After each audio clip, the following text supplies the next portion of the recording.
the ultimate goal that these people have in mind is the goal to create a one world government run by the banking industry, run by the bankers, and they're doing it in sections. The European currency, the euro, and the European Constitution is one part of it.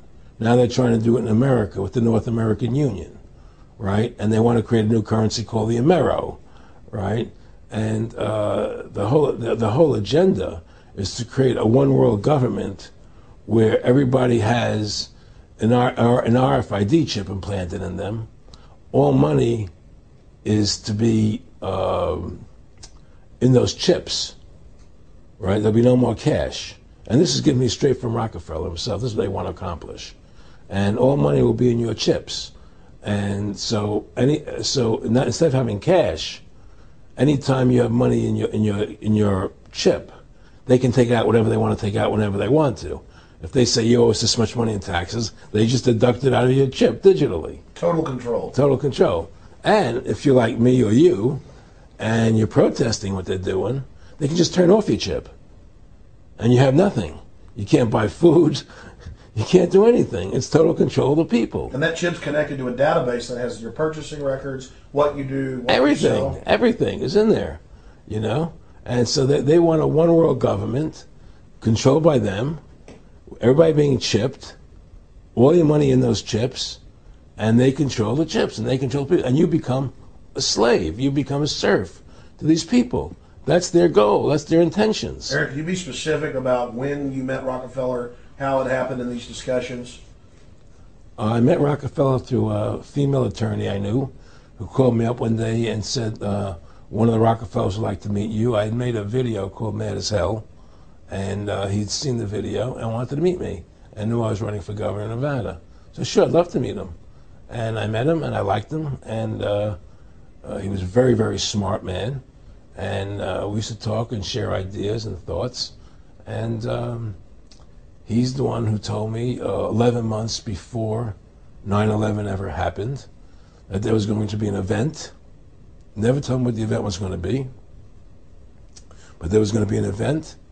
And out of that event, we were going to invade Afghanistan to run pipelines from the Caspian Sea. We were going to invade Iraq, you know, to take over the oil fields, establish a base in the Middle East, and make it all part of the New World Order. And we'd go after Chavez in Venezuela. And sure enough, later, 9/11 happened. And I remember he was telling me how how you're going to see soldiers looking in caves for people in Afghanistan and Pakistan and all these places. And there's going to be this war on terror, which is no real enemy. And the whole thing is a giant hoax, you know, but it's a way for the government to take over the American people. He told you it was going to be a hoax. Oh, yeah. Oh, yeah. There's no question. He says, there's going to be war on terror. And he's just laughing. There's no... Who are we fighting? I mean, why do you think 9/11 happened and then nothing's happened since then? Do you think that our security is so great here that these people who pulled off 9/11, who were able to, can't knock down another plane? Come on, it's ridiculous. 9/11 was done by people in our own government and our own banking system to perpetuate the fear of the American people into subordinating themselves to anything the government wants them to do. That's what it's about, and to create this war, this endless war on terror. And that's why and that was the first lie. And the next lie was going into Iraq, you know, to get Saddam Hussein out with his weapons of mass destruction. That was the next lie. Now, specifically, this was a little over 6 years ago? This was 11 months before 9/11. Yeah. And Nick Rockefeller, who's a lawyer, he's become your friend over the previous years, and he's saying to you that there's going to be this big event, and then out of that we're going to have a war on terror, and it's just going to go on and on. Right, an endless war on terror without any real enemy. That you can never, so you can never define a winner. And did he say that it's going to be perfect because you can't define an enemy? It just goes on and on. Yeah, because you can't define a winner. There's no one to beat, so it goes on and on forever. And they can do whatever they want. They scare the hell out of the American public. Look, this whole war on terror is a fraud.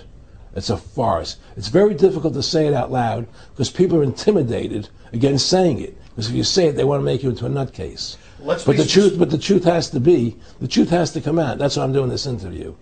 The fact of the matter happens to be that the whole war on terror is a fraud. It's a farce. Yet there's a war going on in Iraq because we invaded Iraq. And people over there fighting, But the war on terror, it's a joke, And until we discover what really happened on 9/11 and who was responsible for 9/11, because that's where the war on terror emanates from. That's where it comes from.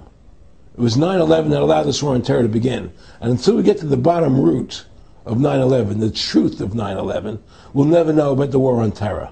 Aaron, you said that he was, and I think it's important, and I know this about the Rockefellers from Dr. Dennis Cuddy and many others who literally, you'll be 20 years old in a lunch line at college, and there's David Rockefeller. And they're experts at recruiting and getting what they call players, and that clearly he was, I want to make it specific and just get you to reiterate what you said last night about you got 30% of the vote, you were having an effect, you made mad as hell, they knew that you'd started the Constitution Party, they knew that you were somebody who was taking action and getting things done, you'd already made some big films, had a lot of other successes, right. So they were trying to recruit you, and didn't it come down to the point of, hey, we are here to recruit you, and don't worry, your chip's going to say, don't mess with us, this guy's don't touch. Yeah, yes, that did happen. I was definitely being recruited, but it's more subtle than that. Well, in your words, just go through the process, and then what he said. Well, what it is remember we were friends, and we used to go to my house a lot. We'd have dinner, we'd talk, and he'd tell me about business investments that he'd get involved in, or they would help me with this business investment or that business investment.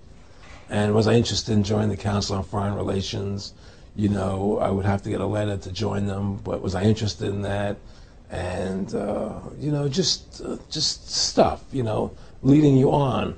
And I used to say to him that I never really did that because that wasn't where I was coming from.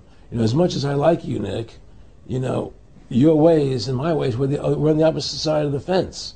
I don't believe in enslaving people, And he would come back with, oh, I do? Or? Well, it would be more like, It's better for them. Well, it's more like, how do I put it? It was like,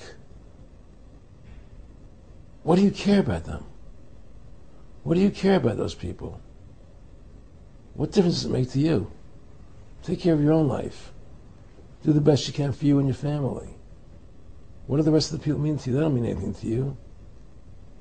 They're just serfs. They're just people. It was just a lack of caring, and that's just not who I was. It was just sort of like cold, it was just like cold, and I used to say to him, what's the point of all this? You have all the money in the world you need. You have all the power you need. What's the point? What's the end goal? And he said the end goal is to get everybody chipped, to control the whole society. To have the bankers, the elite people, the bankers and some governor controlling the world. And I said, do all the people in the Council on Foreign Relations believe this way you do? He said, no. Most of them believe they're doing the right thing. A lot of them believe it's better off being socialistic. We have to convince people that socialism is really capitalism. Because America's becoming a socialist country. It's a communist country today. Well, one of the things they told me was that he was at the house one night, and we were talking, and he started laughing. He said, Aaron, what do you think women's liberation was about? And I said, I had pretty conventional thinking about it at that point. I said, I think it's about women having the right to work, getting equal pay with men, just like they won the right to vote, And he started to laugh. He said, you're an idiot. And I said, why am I an idiot? He said, let me tell you what that was about. We, the Rockefellers, funded that. We funded Women's Lib, And we're the ones who got all over the newspapers and television, the Rockefeller Foundation. He says, and you want to know why? He said, there were two primary reasons. And one reason was we couldn't tax half the population before Women's Lib. And the second reason was now we get the kids in school at an early age. We can indoctrinate the kids how to think. It breaks up the family. The kids start looking at the state as the family, as the school, as the officials, as their family, not as the parents teaching them. And so those are the two primary reasons for women's lib, which I thought up to that point was a noble thing. You know, when I saw their intentions behind it, where they were coming from when they created it, the thought of it, I saw the evil behind what I thought was a noble adventure.